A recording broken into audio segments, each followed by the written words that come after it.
Hi, now let's understand Gini and entropy with the image which is presented in front of you.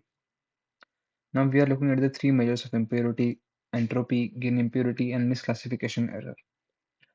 On your screen it's a graph that shows how each of these measures varies with the probability of a particular class, which we are calling T, which is label equals to 1. This could be, for example, the probability that an email is spam. The x-axis represents this probability from 0 to 1. The value of 0 means every item in the set is from class 0, not a spam, and value of 1 means every item is from a class 1, which is a spam. The y-axis represents impurity indices, which quantify how mixed the classes are in the set, and impurity of 0 means the set is pure, which means that all items are from the same class, and the higher value means the set is more mixed. Let's look at the blue line first. This represents entropy, which is based on the concept of information theory.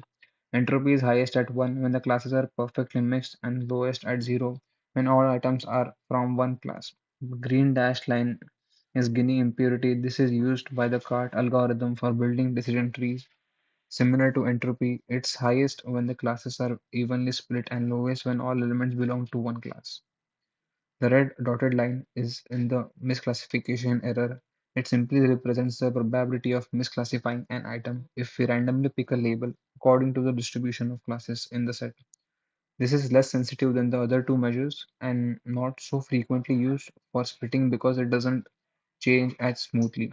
All three of these impurities measures reach their peak when the probability of class 1 is 0.5, meaning the classes are evenly mixed. Decision tree algorithms use these measures to choose the split that will decrease impurity as much as possible, aiming to gain as much information as possible to each split. In conclusion, while the shapes of these curves differ slightly, they all serve the same purpose in the decision tree algorithm, which is to find the split that will best help to organize the data into the respective classes. Thank you.